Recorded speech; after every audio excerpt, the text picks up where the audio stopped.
Sí. Bueno, primero que nada, buena tarde para todas y para todos. Antes de iniciar la plática, sí me gustaría felicitar a quien fue mi maestro. Hoy es un buen amigo y a quien me ha dado mucho su apoyo y cariño, el doctor Barrón. Doctor, felicidades por este nuevo proyecto. Eh, lo platicamos creo que hace 2 años y por temas de pandemia se postergó, pero justo lo decían en la inauguración, ¿no? La tenacidad del doctor Barrón, eh, pues hoy lo hace realidad. Estoy seguro que con los años eh, será cada vez mejor. Y por supuesto también resaltar que el doctor Barrón siempre se ha rodeado de gente sumamente capaz y, como él decía, gente muy trabajadora. Tengo la fortuna de conocer al doctor Ash. Tengo la fortuna también de que en algún momento incluso fue mi maestra, la doctora Marlene.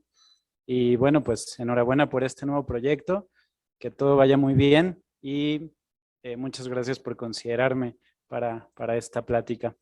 Y bueno, ya para entrar a temas de plática, creo que en tema de soporte fase lútea, justamente en reproducción, no hay duda hoy en día que la progesterona o los progestágenos tienen una utilidad muy importante, ¿no? Escuchando al doctor Ulloa la plática pasada, sí la testosterona, sí en bajas reproductoras, sí la vía de administración, y como él decía, ¿no? En palabras de él, la controversia ahí está, pero cada vez se va abriendo más camino a la testosterona. A diferencia de hoy la progesterona, ¿no? La progesterona, las guías no lo ponen en lugar a duda que las tasas de nacido vivo van a incrementar, por supuesto, con el uso de progesterona. Y yo voy a hablar un poco no de la progesterona, voy a hablar de lo que es dihidrogesterona y la evidencia actual que soporta principalmente en soporte de fase lútea, y un pequeño gran paréntesis en endometriosis, que por supuesto también tiene que ver con reproducción asistida. Mi nombre es Edgar Cornejo Velázquez, no tengo conflicto de intereses. Sin embargo, hoy soy gerente médico de Abbott, pero Abbott respeta mi opinión y lo que está basado aquí es lo que dice la literatura y no lo que dice Abbott. Voy a empezar hablando un poquito de la historia, ¿no? De la historia de la progesterona. ¿Y por qué hablo de la historia de la progesterona? Es importante entender de dónde viene, y justamente la progesterona y el uso en tema de obstetricia y hoy en reproducción viene mucho cuando se hace una luteotomía previamente, ¿no? En 1672, como podemos ver en esta ilustración, una ilustración original por el profesor Regner de Graaf, que es el primero en dibujar el ovario y propiamente el cuerpo lúteo, ¿no? Recordemos lo que es la foliculogénesis, perdón, y lo que es el folículo de Graaf, ¿no? Y el folículo de Graaf justamente acuña el nombre al profesor Regner de Graaf. Él lo dibuja como un ovario o como el órgano interno de los mamíferos. Sin duda, lo que él estaba dibujando y hoy sabemos es propiamente el cuerpo lúteo, a quien debemos la producción y secreción de progesterona y la importancia que tiene en el tema de obstetricia y en el tema de reproducción, ¿no? 1898 ya propiamente se describe al cuerpo lúteo como un órgano secretor, y no es hasta la década de los 30, 40 y 50 cuando viene todo este boom de lo que es la progesterona sintética, los progestágenos y las progestinas, ¿no? 1934, 14 de julio, es cuando nace el nombre de progesterona, y esto en un congreso en Londres, un congreso de endocrinología. Se conocía que había una hormona, una sustancia que producía el cuerpo lúteo, pero no tenía nombre. Entonces el 13 de julio, un día antes del mismo año, igual en Londres, el profesor Adolf Butenandt, quien posteriormente recibe el premio Nobel de Medicina, se junta con sus colaboradores en un pub y les dice, bueno, pues mañana vamos a presentar esta molécula, pero no tenemos idea de cómo se llama. Y ahí es donde nace el nombre de progesterona, ¿no? Es una hormona que hace alusión al cuerpo lúteo, y que hoy es indispensable en la ginecología, en la obstetricia y por supuesto en reproducción, ¿no? Posteriormente, 1950, Sapo y colaboradores hacen un estudio y publican un estudio que realmente incluye 8 pacientes. La metodología a la metodología que hoy conocemos y hoy vivimos es una metodología muy distinta, pero lo que ellos hacen es quitar el cuerpo lúteo de todas las pacientes que estaban embarazadas y se dan cuenta que hay pérdida del embarazo. Y lo más importante es que con una administración exógena de progesterona, el embarazo puede seguir.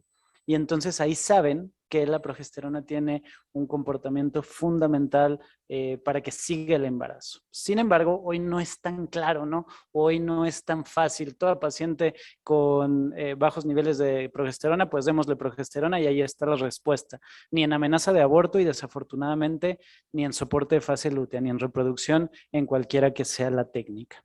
Y algo también importante que se genera tras este descubrimiento tanto de la luteotomía como de la producción de progesterona por la degradación de Merker. La degradación de Merker es la síntesis de progesterona de origen natural, sí, pero de una planta que se llama Dioscorea, diosgenina, que es lo que realmente reduce los costos para en ese entonces de 80 a 18 dólares.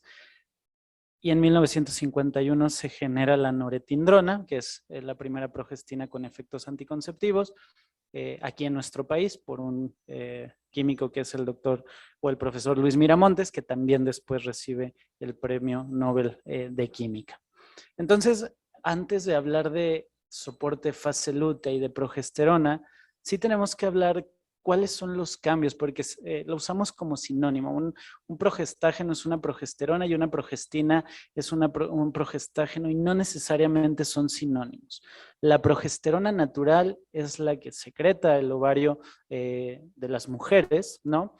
Y la progesterona natural es la que recibe el nombre porque así fue registrada por la industria farmacéutica. Muchas veces es que no es progesterona natural. Ok, la que viene sintetizada por la industria es una progesterona sintetizada por la industria que recibe el nombre de progesterona natural.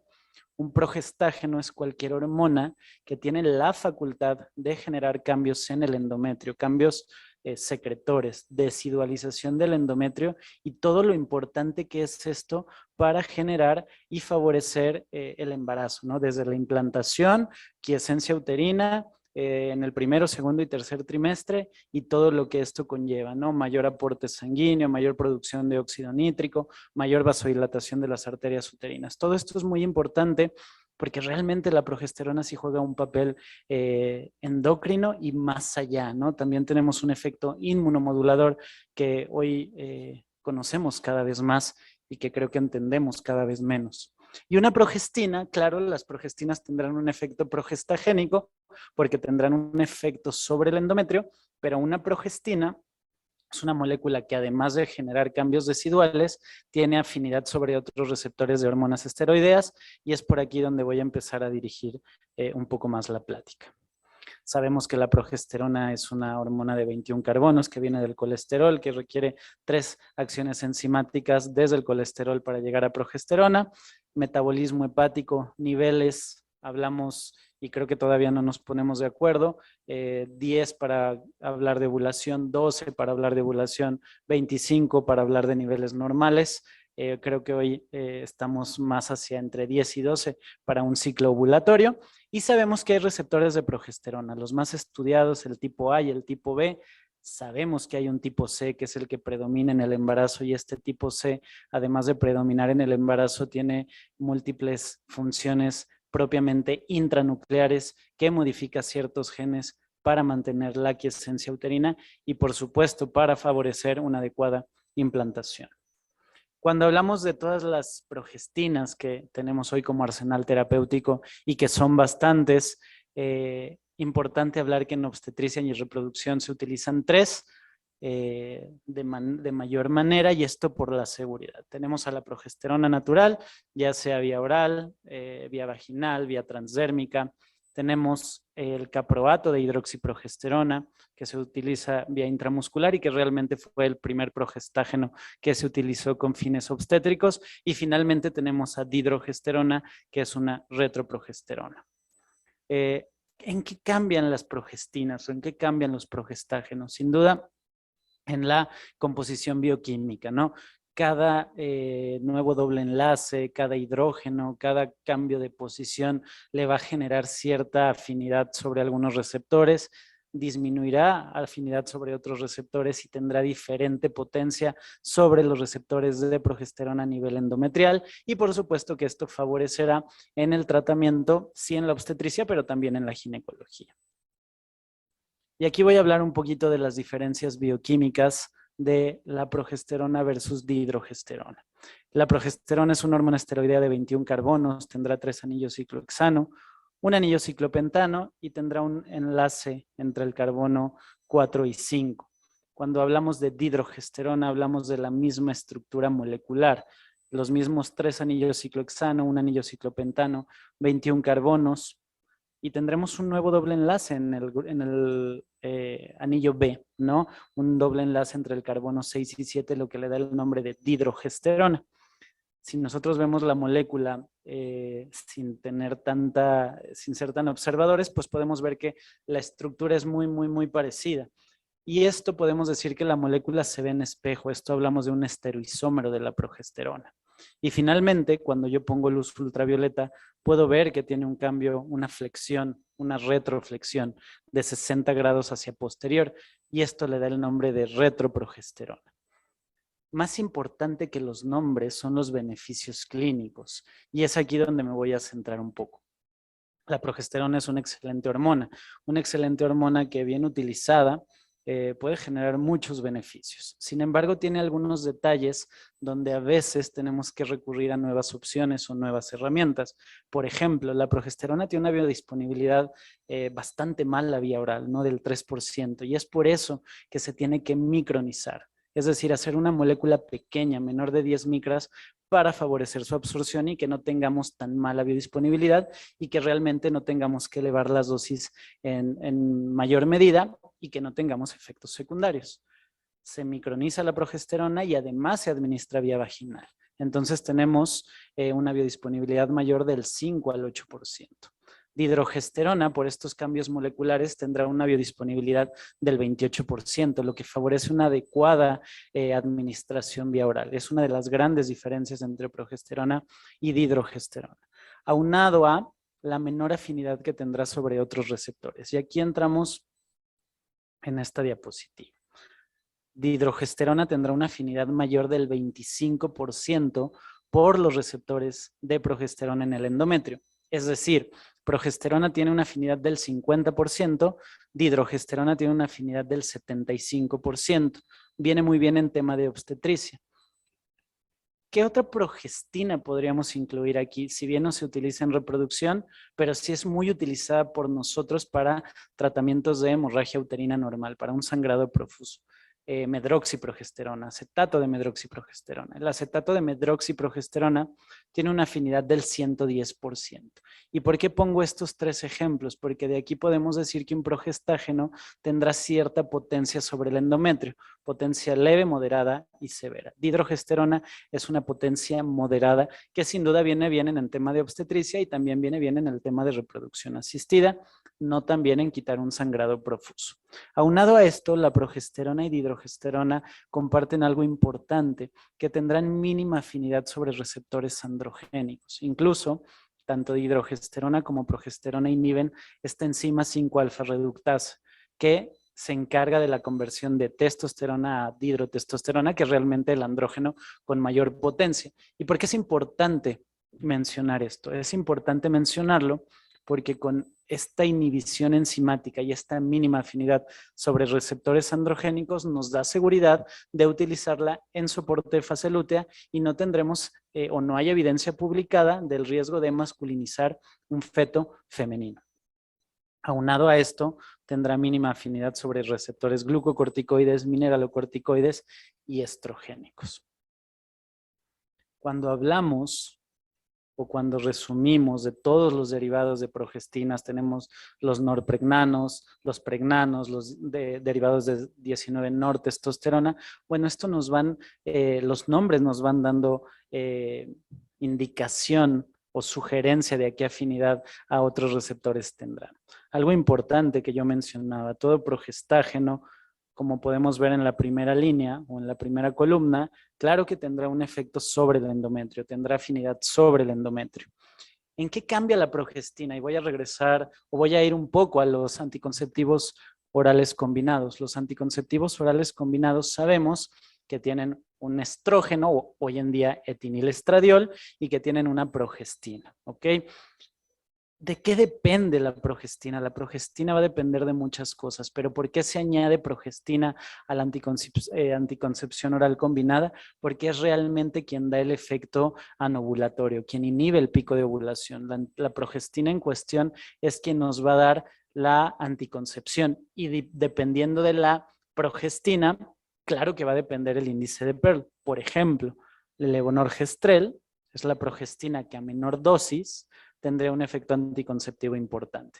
¿Y por qué es importante esto para la plática? Porque la hidrogesterona no va a inhibir la ovulación. La hidrogesterona no tiene un efecto anticonceptivo. Es una de las principales diferencias con todas las progestinas. Aunado a lo que yo les comentaba, tendrá poca afinidad sobre otros receptores de hormonas esteroideas. Y finalmente, esta tabla es importante porque muchas de las charlas preguntan cuál es la bioequivalencia de dihidrogesterona con progesterona. Y para hablar de bioequivalencia tendríamos que hablar de misma molécula y misma vía. La pregunta correcta sería, ¿cuál es la bioequipotencia? ¿Qué tan potente es dihidrogesterona versus la progesterona, por ejemplo, en tema de soporte de fase lútea y en la diferente técnica, hablando de complejidad que usen ustedes en reproducción asistida? Bueno, por cada 200 miligramos de progesterona, yo tendría que dar 10 miligramos de dihidrogesterona. Es decir, si el soporte de fase lútea ustedes lo están utilizando 200 cada 8 horas con progesterona, bueno, hoy la equipotencia sería de 10 miligramos cada 8 horas. Y esto está dado por la capacidad que tienen los progestágenos de transformar el endometrio, es decir, de generar una adecuada desidualización. Hablamos de múltiples utilidades de los progestágenos en ginecología y obstetricia. Sabemos que están en temas de anticoncepción, sabemos que se utilizan para amenorreas, ¿no? Y tratamientos de hemorragia uterina normal. Me voy a centrar en el tema de reproducción asistida. Sabemos que el soporte fase lútea está indicado por las principales escuelas nacionales e internacionales y que sí hace la diferencia en temas de tasa de embarazo y tasa de recién nacidos vivos. Aquí están algunos artículos que hablan de la utilidad de dihidrogesterona, de los progestágenos, de las progestinas en las diferentes indicaciones que yo les comentaba previamente, tanto en el tratamiento de amenaza de aborto como pérdida gestacional recurrente, endometriosis, soporte de fase lútea y tratamiento de hemorragia uterina normal. Ahora me voy a centrar en la utilidad de dihidrogesterona en el soporte fase lútea en técnicas de reproducción asistida. Estos estudios que se publican en 2016 y 2017 en Europa, en la revista de reproducción, comparan la eficacia de dihidrogesterona versus progesterona en tema propiamente de soporte fase lútea. Y algo importante, no son estudios para ver si dihidrogesterona es mejor. Hoy la pregunta es, ¿dihidrogesterona es mejor que progesterona? La respuesta contundente es no. Es una buena opción, es una opción que se está utilizando bastante, sobre todo en Europa, pero que hoy nadie puede decir que es mejor que progesterona. Estos estudios se basan precisamente en demostrar la no inferioridad de dihidrogesterona versus la progesterona. Es decir, que ustedes la puedan tener como una excelente opción para el soporte de fase lútea, resaltando sus ventajas y por supuesto teniendo áreas de oportunidad como cualquier molécula. Cuando hablamos del Lotus 1, tenemos que comparar dihidrogesterona versus progesterona en el soporte fase lútea, ¿no? Este estudio responde a la pregunta, ¿realmente dihidrogesterona es tan buena como la progesterona vaginal micronizada, que hoy por hoy sigue siendo la hormona más utilizada y el gold estándar y con lo que mayor evidencia tenemos? Y entonces, ¿cómo se utiliza? Bueno, progesterona 200 miligramos cada 8 horas versus dihidrogesterona 10 miligramos cada 8 horas a partir de la captura ovocitaria, ¿no? Es un estudio multicéntrico, es un estudio que incluye más de 38 centros de reproducción en Europa, es un estudio multinacional donde se incluyen estos países, es un estudio doble ciego y se incluyen 1.031 mujeres. Se toma un periodo de tiempo de 3 años para publicarse en 2017. ¿Y por qué es importante este estudio mencionarlo también en nuestro país, en México?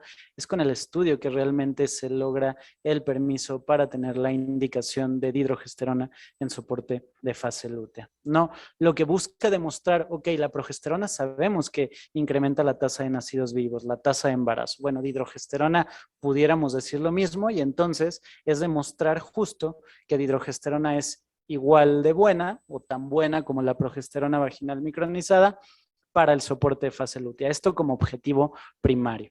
Y como objetivo secundario, realmente es que sí se logre el embarazo con una prueba de embarazo ya sea en sangre o en orina y también evaluar la tasa de nacidos vivos y ver cómo les va a los nacidos vivos, ¿no? Siempre digo, si hubiera una molécula que nos diera la capacidad de 10 pacientes que van a soporte fase lútea y estos 10 pacientes se embarazan, pero el recién nacido vivo tuviera algún defecto congénito al nacimiento, algún defecto teratogénico, bueno, pues por supuesto que no se utilizaría y es lo que busca evaluar este estudio Lotus 1. ¿Cuál es la metodología? Bueno, la metodología es que se realiza una captura ovocitaria, se dividen las pacientes en 2 grupos, al grupo que se le da progesterona vaginal micronizada y al grupo que se le da dihidrogesterona 10 miligramos cada 8 horas.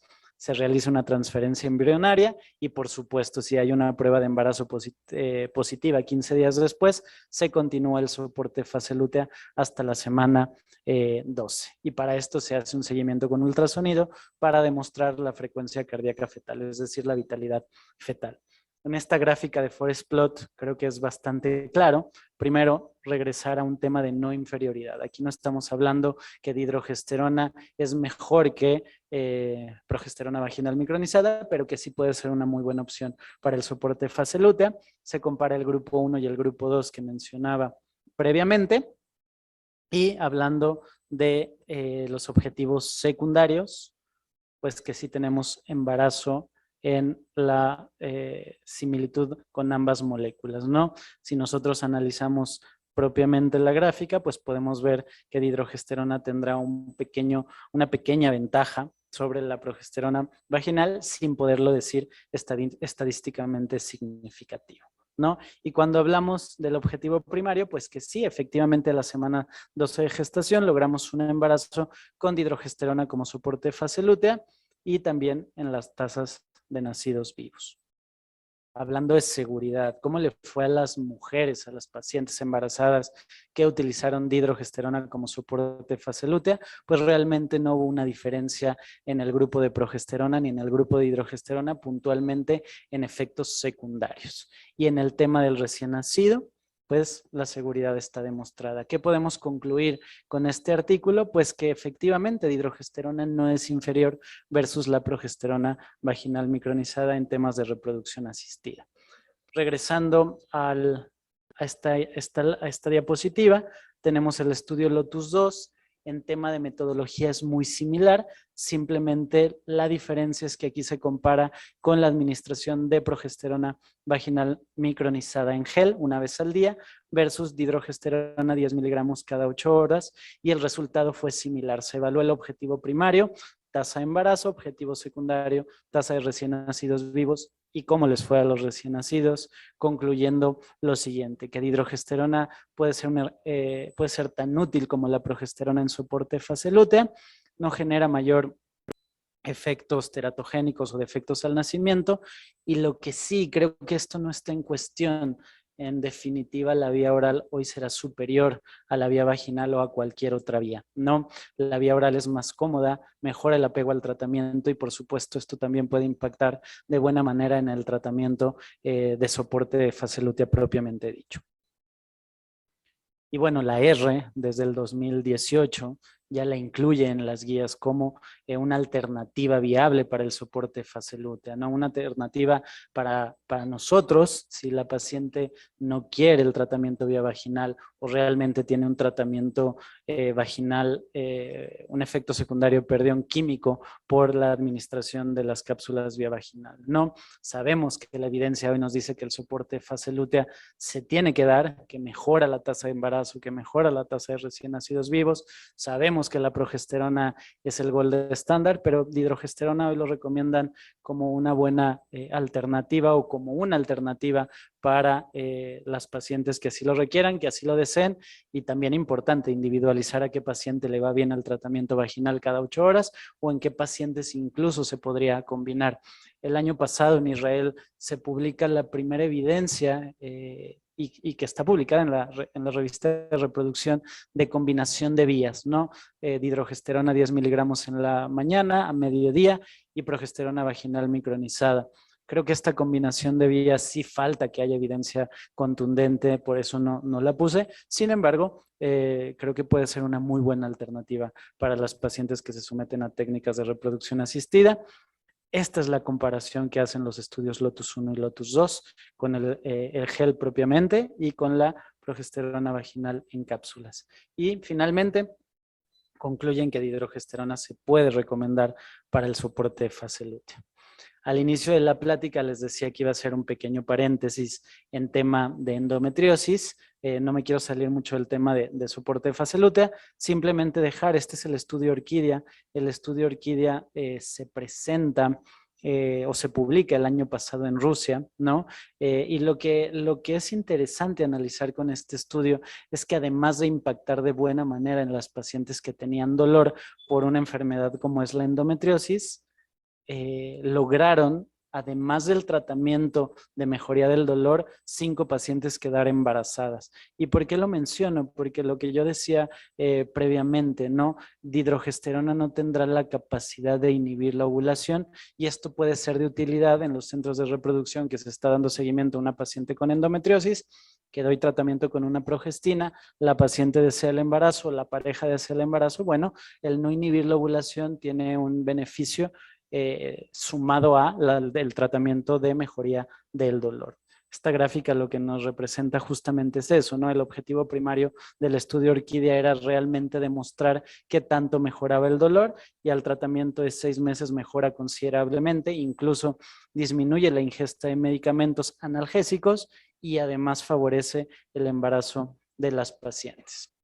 A manera de conclusión, me gustaría decir que tenemos múltiples herramientas, múltiples progestinas hoy en día. Afortunadamente, dihidrogesterona tiene evidencia tanto en endometriosis como en soporte de fase lútea, como en tratamiento de hemorragia uterina normal. Hoy las guías de la R, publicadas en febrero del 2022, hablan que es mejor el tratamiento con progestinas para endometriosis y bueno, que la evidencia sustenta y soporta el uso y seguridad de dihidrogesterona en las diferentes áreas de la ginecología y la obstetricia, pero también en áreas de reproducción. No sé si tengan alguna duda, alguna pregunta y dejo a su consideración. Muchas gracias.